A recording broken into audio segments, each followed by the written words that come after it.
Hi Pisces, this is Jav. Welcome po sa ating channel. By the way, Pisces, this is your first half of the month of September, from September 1 to 15, 2025. Gamitin ang reading na ito bilang gabay lamang. Kung naka-resonate kayo, comment down. Tandaan, ito ay general reading po. Kunin nyo lang po kung ano ang naka-resonate sa'yo. This is for you, Pisces.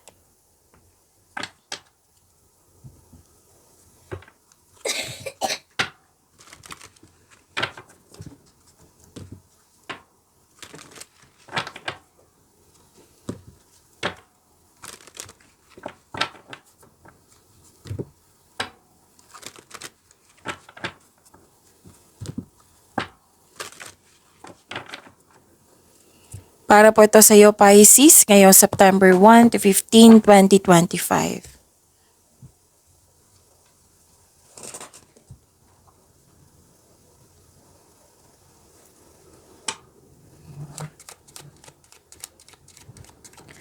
Maraming salamat po sa inyong patuloy na suporta, sa mga nag-donate, sa mga hindi nag-skip ng ads, maraming salamat po.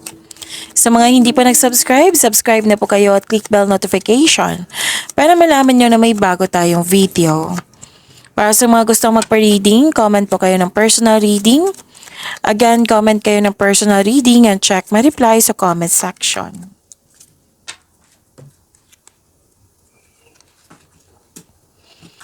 Okay.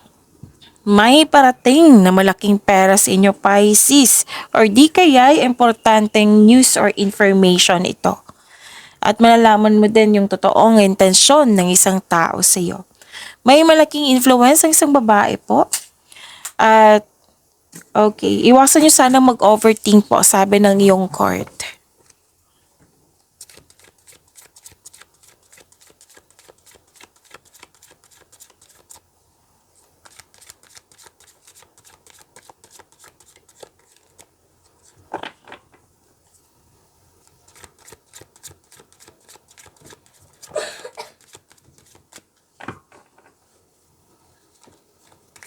Energy po ni Pisces ngayong September 1 to 15, 2025.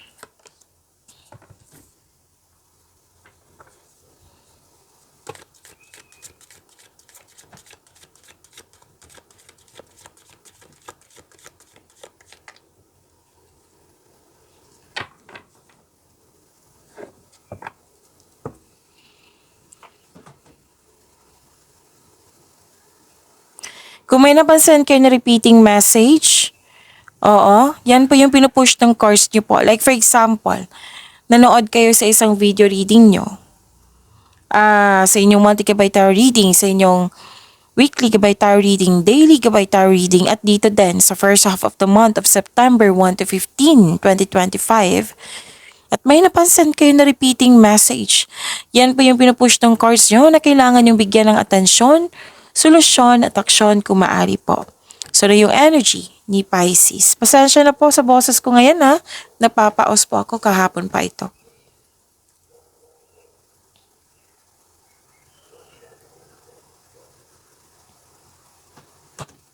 Okay, Pisces.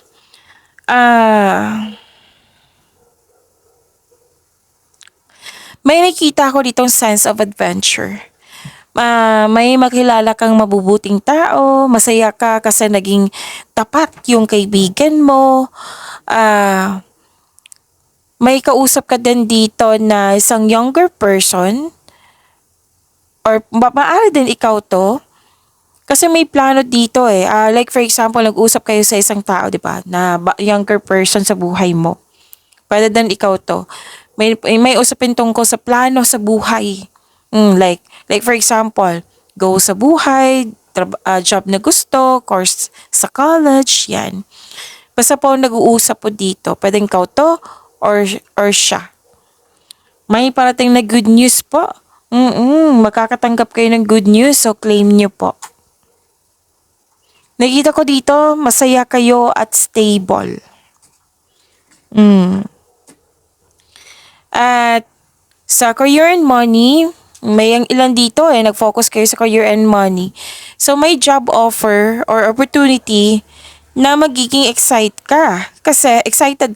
What I meant is excited ka. Itama ko lang. Kasi naka-align to sa inyong passion. Alam na alam mo yung gagawin mo, kaya excited ka. And please expect na magiging busy si Pisces ngayon. So this card, kailangan po nang i-prioritize mo yung task na may time management. So wag niyong kalimutan talaga yung time management para hindi kayo ma-burn out. Kasi may nakita ko ditong promises na may nag-expect. Yan. So time management po ay kailangan.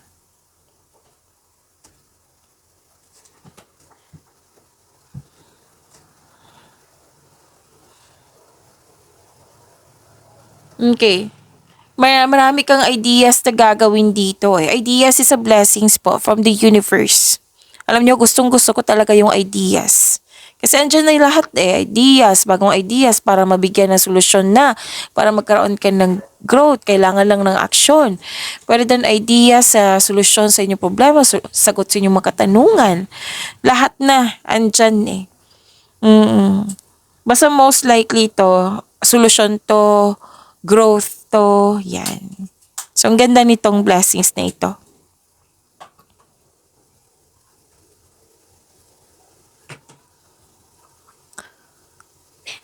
May ano dito, may kasiyahan buhat sa paglilibang. Ang sabi ng card dito, na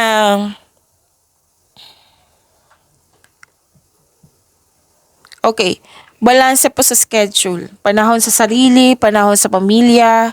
Kasi nakita ko dito nag-overspend kayo sa trabaho or sa passion nyo. So, alam nyo naman, pag over, di ba, nakakasama yan sa atin. So, kailangan nyo po balanse. Balansehin po ang schedule. Okay?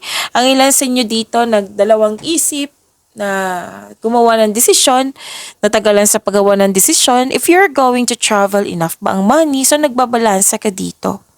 At ang advice ng cardio dito, like regarding sa kaperahan, tamang pag-manage din. Di ba? May sabi kanina, tamang pag-manage. Kailangan mong magkaroon ng time management para ma-meet mo yung expectation ng mga naghihintay sa task mo, sa mga ginagawa mo, yung nag-expect, may promises kasi. Ito, may sabi din, etong dito na yung second card nyo. Ano to sabi ng card, siguraduhin balanse talaga yung schedule, balanse din sa inyong kaperahan. Oo, tamang pag-manage po. Ukol sa financial at budget para mas lumago ang iyong kaperahan. Okay? So, huwag niyong kalimutan yan.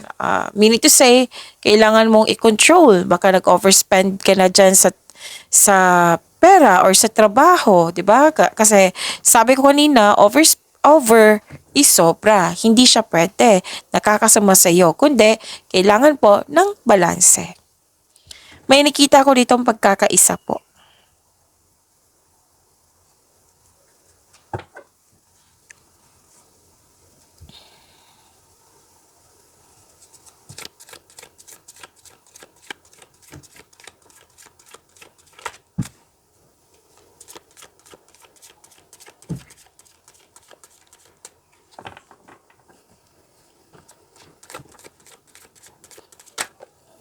Andito po si Angel of Reflection.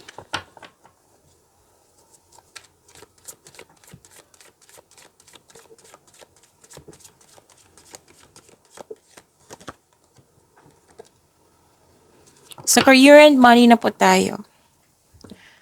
Okay, to attract more blessings, let us say the power affirmation. Let us say, I create space to learn more about myself and my spiritual path. Again, I create space to learn more about myself and my spiritual path.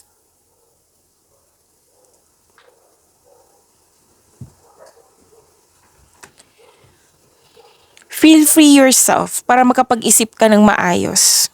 Kung nais mo ng promotion or you're making business investment, Hindi mo na kailangan ng pahintulot to move ahead.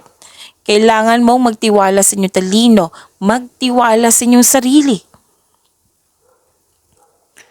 Okay? Mas gusto mo magtrabaho mag-isa rather than in collaboration. Naghahanap ka ng solusyon sa inyong problema dito. Naghahanap ka ng sagot sa inyong mga katanungan. So sabi ng card, kanina, di ba dito sa energy card, nasa iyo na. Ideas. Nasa iyo na yung sagot. Nasa iyo na yung solusyon. All life's answers are within you. Actually, maraming tao na takot mag-isa. Baliktad naman sa iyo. Na gusto mo maglaan ng oras para makapag-isip ka ng mag-isa. Soul searching, ika nga. Kasi you can restore your energy pag mag-isa ka lang.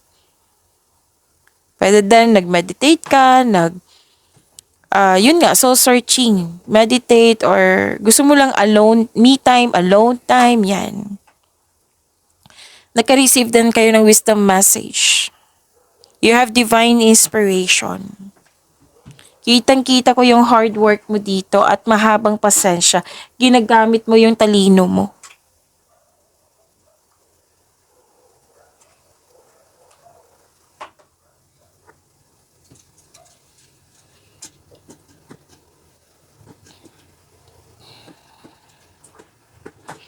Nakikita ko rin dito, Pisces, may ganap na negotiation po. Oo, any kind of negotiation sa inyong career and money.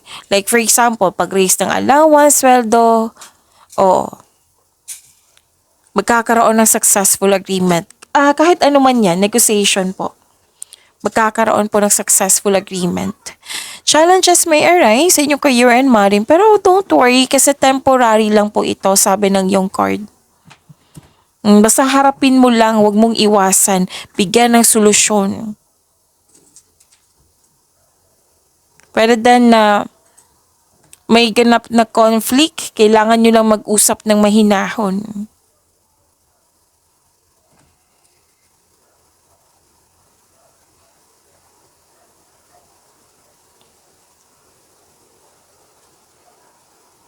Okay. So, exciting opportunities to ha. Dalawang card po mismo nagsabi dito na may exciting opportunities. Magkakaroon po ng financial growth. Makaka-receive din kayo ng acknowledgement that you deserve. This is recognition. Pwede din may mga bata dyan na nagbibigay sa iyo ng, anong tawag dito? Inspiration. Kasi may bata dito pwedeng nagkaroon ka ng panahon sa inyong sarili, inner child. Pwedeng literal na bata.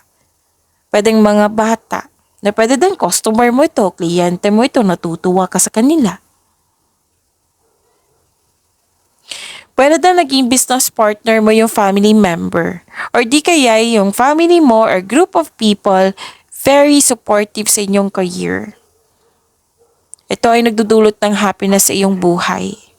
So, more on positivity na si Pisces. May clarity, nagkaroon ng optimism, satisfaction, success. You deserve this happiness. You deserve this success. Yes, kitang-kita ko yung cards mo dito na nagsabi na happy kayo.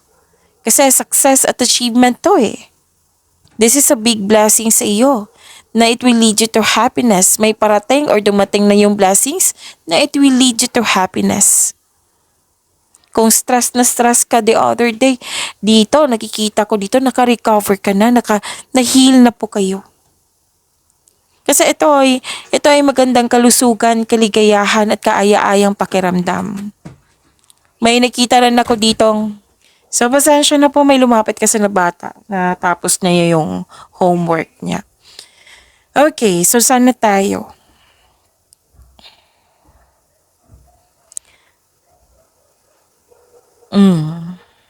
So success lies ahead if you keep the path. Okay, you deserve this happiness talaga. Success, satisfaction, yan yung nakikita ko.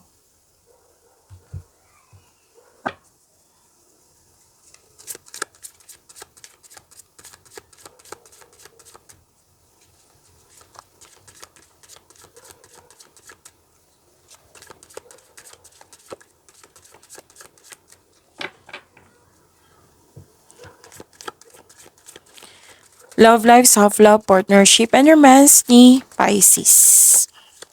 Ngayong September 1 to 15, 2025.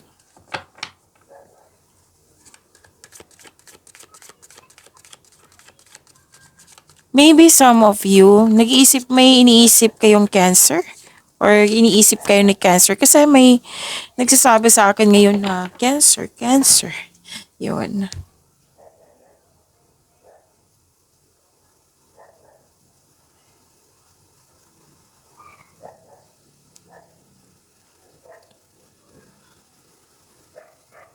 Okay. Actually, may nakita ko dito na stress kayo. Mm. Pero wag kayong mag-alala ha. Itong stress na ito, natapos na to. Matatapos din to. Kasi yung sinabi ng card nyo dito, nagkaroon ng ending with new beginning eh.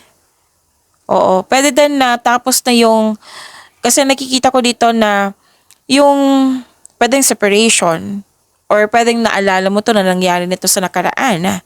Pwede din na tapos na yung paulit-ulit na concern. Nabigyan na ng solusyon, 'di ba? Kasi may sagot dito, 'di ba? May solusyon sa inyong problema, may sagot sa inyong mga katanungan. Dalawang card kasi nagsabi dito. Nandito din sa energy nyo. So ito, tapos na yung paulit-ulit na lang na concern, nabigyan ng solusyon. Pwede din na nagput ka ng space. So, sabi ng card dito, pagtatapos ka kasi to sa mapait na sinapit. So at least 'di ba, tapos na, may pagtanggap na, may pagbabago na, may pagsuko na. Oo, kasi itong pagsuko na ito, lumilikha kasi ito ng pakiramdam ng kapayapaan at pasasalamat. So, ang importante dito, accept and learn the past situation. Yes, nakikita ko dito, Pisces, na you are very willing nang mag-move forward. Nilet go mo na ito.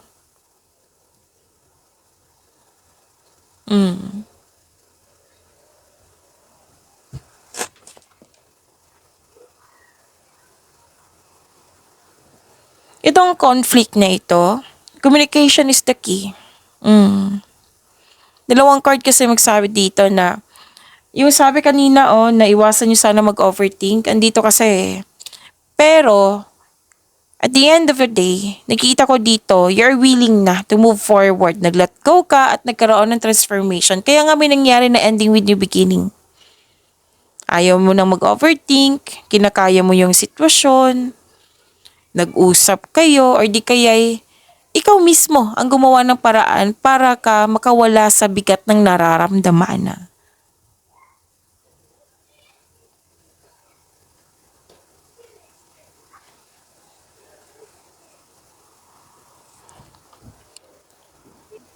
Alam niyo ba, sa mga single dyan, may parating sa inyo na bagong tao. Loving, maalaga, at compassionate partner. Pwedeng kayo din to eh. Oo, kasi ganyan yung character nyo. Water sign kasi to. Oo. So, water sign kayo, Pisces. And, pwede din nagkaroon ka na rin time sa inyo family. Oo, sa grupo ng tao, yung nagbibigay ng inspiration sa'yo, which is good. May nag-aalaga dito ng relasyon, inalagaan yung sarili.